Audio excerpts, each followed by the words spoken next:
Les plus grands idiots de l'histoire de la guerre peuvent avoir leur part d'héroïsme, mais ils ont 2 fois plus de folie. D'un général arrogant, à qui on a littéralement dit qu'il marchait dans un piège mais qui y est allé quand même, à un demi-idiot sans cervelle qui a tué 90% de la population masculine de son pays dans une guerre ingagnable, voici quelques-uns des plus grands idiots de l'histoire. L'homme torpille, Lawton Dawson. Pour notre premier idiot, revenons à la Seconde Guerre mondiale. C'était un après-midi ensoleillé, le 14 novembre 1943. Le président Franklin D. Roosevelt était à bord du cuirassé United States Ship Iowa, traversant l'océan Atlantique pour se rendre à une réunion très importante. Faisant d'abord escale au Caire, sa destination finale était le Moyen-Orient. Une fois à Téhéran, en Iran, il allait coordonner la stratégie militaire contre l'Allemagne nazie avec le premier ministre soviétique Joseph Staline et le premier ministre britannique Winston Churchill. En tant que commandant en chef, son escorte était redoutable. Assurant la protection de l'United States Ship Iowa contre les menaces potentielles, il y avait le United States Ship Cogswell, le United States Ship Young et le destroyer William D. Porter. Comme les mers étaient infestées de sous-marins allemands, le convoi a également dû maintenir un silence radio strict pendant tout le voyage. En route, Roosevelt, qui était en réalité paralysé de la taille aux pieds et en fauteuil roulant, a demandé en privé à observer un exercice de défense aérienne. Des ballons cibles ont été lâchés puis abattus avec expertise par les artilleurs de l'Iowa et du Porter.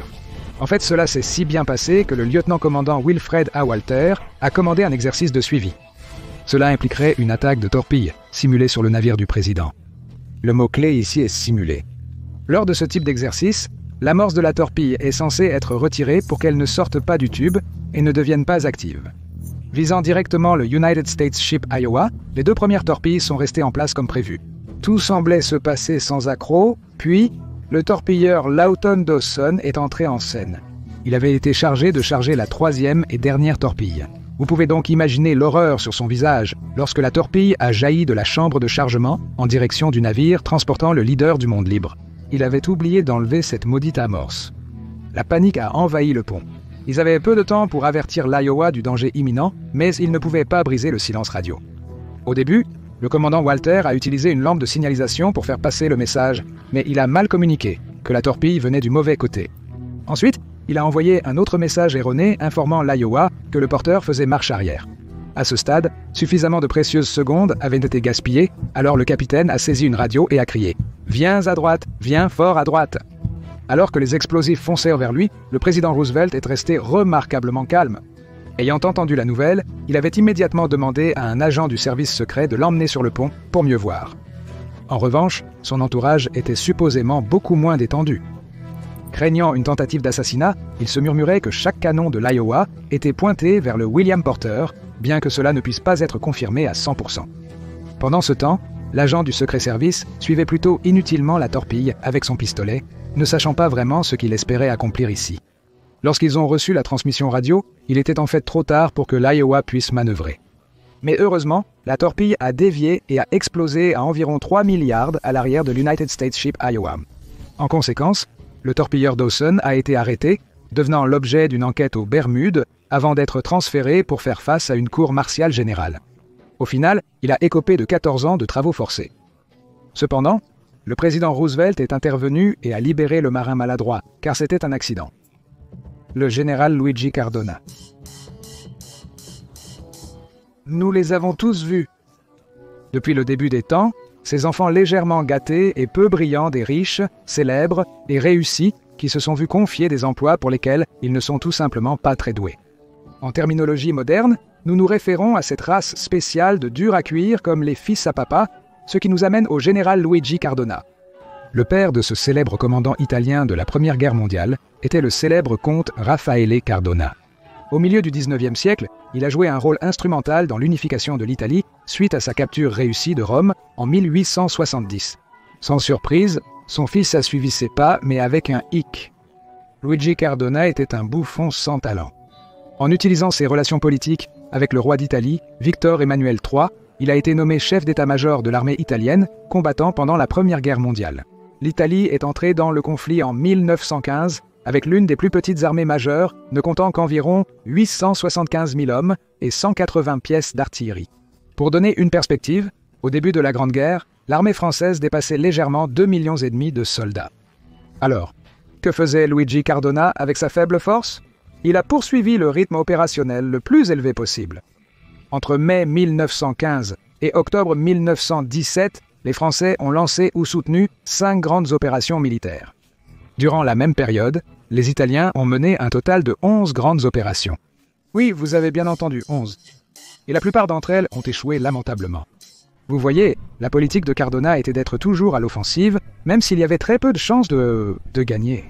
Et il y avait très peu de chances de gagner, car une quantité significative des batailles qu'il a dirigées a eu lieu dans le bassin de la rivière Isonzo. L'un des principaux objectifs de guerre de l'Italie était de prendre la ville portuaire stratégique de Trieste, où était stationnée la marine austro-hongroise.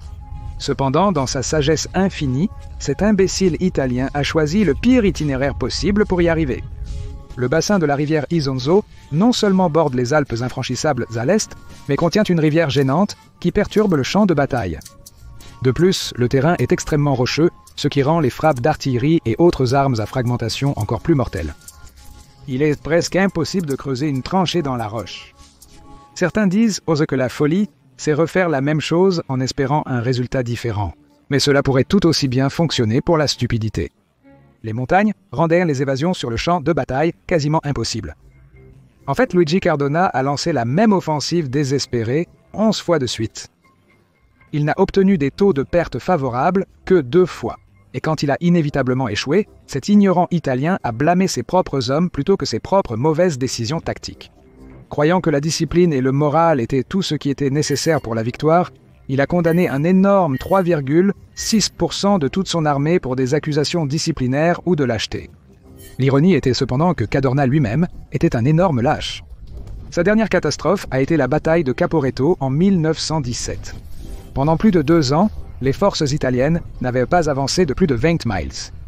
Puis, en seulement 3 semaines, ils ont perdu 100 miles de territoire à la suite de cette attaque conjointe austro-hongroise et allemande. Alors que ses forces perdaient du terrain, Cadorna s'est enfui à Padoue, en Italie, tout en ordonnant que les officiers des unités en retraite soient abattus. Son échec a été si spectaculaire que les Français ont été contraints d'envoyer 6 divisions pour stabiliser le front italien qu'il avait si mal géré. Enfin, en novembre 1917, l'arrogant, cruel et incompétent Luigi Cadorna a été démis de son commandement, au grand soulagement de tous. Publius Quinctilius Varus. Avant que le désastre ne ternisse son image à jamais, le général romain Publius Quinctilius Varus avait été le favori de son parent de sang, l'empereur Auguste, qui l'avait personnellement installé comme gouverneur de plusieurs grandes provinces. Mais le hautain et incompétent Varus, qui considérait toute personne qui n'était pas citoyenne romaine comme un être inférieur, n'était en aucun cas adapté à la position. Il était, selon un historien romain, un homme plus habitué aux loisirs du camp qu'au véritable service en temps de guerre. En l'an 9 après Jésus-Christ, alors qu'il était gouverneur de Germanie, Varus a reçu des rapports de troubles tribaux de l'autre côté de la frontière. En réponse, le général Pompeux se dirigea vers le nord-ouest de l'Allemagne, convaincu que le soulèvement n'était qu'une petite perturbation qu'il pourrait facilement écraser. Croyant que les participants n'étaient qu'un que de simples barbares inférieurs, Varus n'a pas préparé ses hommes pour une bataille à grande échelle, et a même permis qu'ils emmènent leurs femmes et leurs enfants avec eux dans la mission comme s'il s'agissait de vacances en famille. Ce que Varus n'a pas réalisé, c'est qu'il marchait sans le savoir droit dans un piège organisé par Arminius, un prince des peuples germaniques, chérusques, qui au moins pour ce moment était allié des Romains. Ayant reçu une éducation romaine dans sa jeunesse en tant qu'otage, il savait qu'un imbécile totalement sûr de lui, comme Varus, était susceptible d'enquêter sur l'incident que Arminius avait lui-même orchestré sans les précautions appropriées. Mais un chef rival a fourni des renseignements qui ont mis tout le plan en péril. Le beau-père et ennemi d'Arminius, Ségestes, a averti à plusieurs reprises Varus qu'il était en grand danger, mais le Romain snob l'a simplement balayé comme une querelle familiale insignifiante et l'a ignoré. Accompagné d'Arminius et d'un nombre considérable de guerriers germaniques, Varus a conduit 3 légions, la 17e, la 18e et la 19e, ainsi qu'une foule de suiveurs de camp au plus profond de la forêt de Teutoburg. Soudain, ses alliés germaniques ont disparu. Tous en même temps, les colonnes de tête de Varus ont été embusquées. Au même moment, une violente tempête a éclaté, transformant tous les chemins disponibles en bourbiers et arrachant les branches d'essos des arbres environnants. Puis, Toute la force germanique a surgi des sous-bois, lançant des volées de javelots sur les Romains stupéfaits. Les Romains ont réussi à repousser la première vague, mais alors que la pluie tombait, les boucliers des légionnaires devenaient gorgés d'eau et trop lourds, tandis que les longs arcs trempés des archers impériaux devenaient pratiquement inutiles. Sachant que tout était perdu, Varus et ses commandants ont mis fin à leur propre vie, alors que les hommes, les femmes et les enfants du camp perdant étaient massacrés ou pris vivants pour être sacrifiés aux dieux païens. Muhammad II de Khwarazm. Gengis Khan, à quoi pensez-vous lorsque vous entendez ce nom? Si cette simple évocation vous fait imaginer des villes ruinées, enfumées et des rues maculées de sang jonchées de cadavres, alors vous êtes assez proche de la vérité.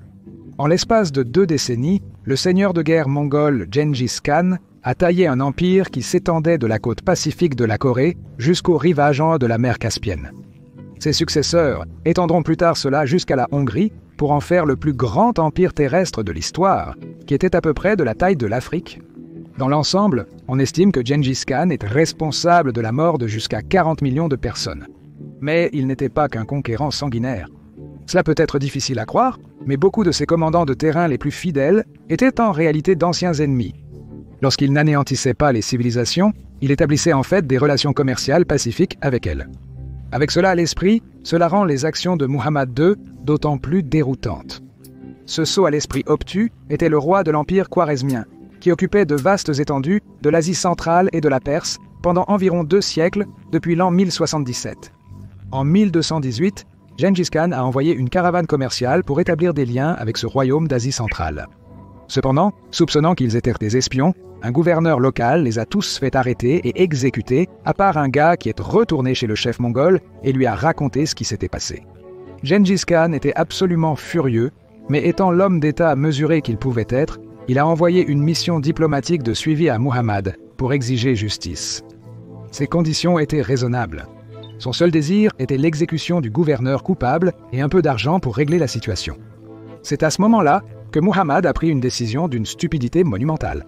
Au lieu d'établir des relations amicales avec le redoutable Khan qui venait de soumettre une grande partie du nord de la Chine, il a décidé de décapiter le diplomate envoyé pour transmettre le message.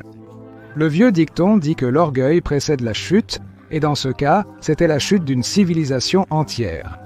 Ce qui a suivi a été la destruction systématique de l'empire khwarezmien, qui en 2 ans a été réduit à néant par les hordes vengeresses du Khan. Pour donner une idée de l'échelle, la métropole iranienne tentaculaire de Nishapur comptait environ 1 250 000 citoyens. Quand les Mongols sont partis, il ne restait que 400 survivants. Quand ils ont trouvé le gouverneur qui avait assassiné la mission commerciale originale, aucune pitié n'a été montrée. Ils ont versé du métal en fusion dans ses yeux, sa bouche et ses oreilles pour le tuer à la manière de Game of Thrones. Au final, et heureusement pour lui, Muhammad est mort de cause naturelle avant que les Mongols ne puissent l'attraper. Au total, ces actions stupides ont conduit à la mort de 2 à 15 millions de personnes, et c'est une estimation basse. Francisco Solano López. Comme nous l'avons vu, il y a beaucoup de prétendants au titre de plus grands idiots de l'histoire, mais notre dernier imbécile les surpasse tous. Solano López était le fils aîné du dictateur Carlos Antonio López, qui a régné sur le petit pays sud-américain du Paraguay pendant environ 20 ans. Durant le règne de son père, López a effectué une mission diplomatique en France en 1853. Lors de ce séjour, il a développé une fascination pour l'un des plus célèbres conquérants français. Au moment de son retour, il vénérait Napoléon Bonaparte, dont l'empire s'étendait de l'Espagne du Nord jusqu'à Moscou à son apogée. Lorsque López a pris le pouvoir en 1863, il a fait de son mieux pour imiter son héros. Au moment de son accession, le Paraguay enclavé était la seule nation sud-américaine qui n'avait pas de côte, ce qui signifiait qu'il manquait de profit du commerce étranger. De plus, c'était l'une des puissances les plus faibles du continent. Voulant ouvrir son pays au commerce étranger et établir le Paraguay comme un acteur majeur de la région, il a formé une alliance avec une autre petite puissance, l'Uruguay. L'idée était de former un 3e bloc régional capable de défier la domination du Brésil et de l'Argentine, beaucoup plus grand et plus puissant. Mécontent de la situation, le Brésil a envahi l'Uruguay en 1864 pour exprimer son mécontentement. En réponse, López a déclaré la guerre au Brésil en saccageant la province brésilienne de Mato Grosso, mais il a également dû envoyer des renforts en Uruguay pour les aider. Cependant, pour y arriver, Ces troupes devaient marcher à travers l'Argentine, et le président paraguayen n'avait pas demandé la permission. Lorsque les Argentins se sont opposés à cela, Solano López, qui se faisait appeler El Supremo, a pris la décision incroyablement stupide de leur déclarer la guerre également. Pour empirer la situation, l'Uruguay, rapidement vaincu par le Brésil, a aussi été poussé à déclarer la guerre au Paraguay. Par un mélange d'ignorance, d'arrogance et de pure stupidité, Solano López a engagé son pays dans un combat qu'il ne pouvait pas gagner. En mai 1865, le Brésil, l'Argentine et l'Uruguay ont signé un accord appelé la Triple Alliance. En moins d'un mois, ils avaient déjà démoli la marine paraguayenne et pris pied sur le fleuve Paraná stratégiquement important, ce qui signifiait que le Paraguay n'était plus en mesure de ravitailler ses armées en Argentine. En d'autres termes, en moins d'un mois, El Supremo avait déjà perdu car il n'avait pas d'autre choix que de se mettre sur la défensive. Sa défaite à la bataille de Tuyuti, le plus grand engagement de la guerre, un an plus tard, donnerait le ton pour les 4 prochaines années. Contre toute logique militaire, il a ordonné à ses hommes de s'avancer à travers un marais vers des positions ennemies fixes, avec pratiquement aucun soutien d'artillerie. Au cours d'une seule après-midi, toute son armée, l'une des plus grandes qu'il ait jamais eues à sa disposition, a été décimée, et 6000 corps gisaient morts sur la boue trempée de sang. En janvier 1869, la capitale paraguayenne d'Asunción avait été capturée et López a été contraint de se replier sur les collines avec ce qui restait de ses rangs ravagés. De plus en plus désespéré et paranoïaque, il a recruté des femmes, des enfants et des personnes âgées dans ses forces et a exécuté quiconque laissait même entendre qu'il devrait se rendre. Ses victimes comprenaient des officiers militaires, des ministres du cabinet, des étrangers et même son frère et son beau-frère qui ont été fusillés pour trahison. Le 1er mars 1870, López a fait son dernier combat à la bataille de Cerro Corá contre les Brésiliens. Combattant avec ses troupes, il a été gravement blessé par une lance. Alors qu'il tentait de s'échapper en se jetant dans une rivière, une balle dans la tête a mis fin à ses souffrances. Cela nous mène à une statistique qui défie la croyance. Selon les estimations les plus élevées, environ les 2/3 de la population du Paraguay, soit 525 000 personnes, étaient mortes à la fin de la guerre à cause des combats, des maladies, de la faim et de l'épuisement. Cela inclut un stupéfiant 90% de tous les hommes paraguayens. Je vais répéter cela, 90%, n'en laissant qu'environ 28 000 vivants. Cela en fait proportionnellement l'un des conflits les plus coûteux de toute l'histoire. Et tout cela parce qu'un imitateur de Napoléon pensait pouvoir vaincre la puissance combinée de 3 nations à la fois. Aucun autre mot ne peut le décrire. Ce gars, et en effet tous les autres sur cette liste, sont de parfaits idiots.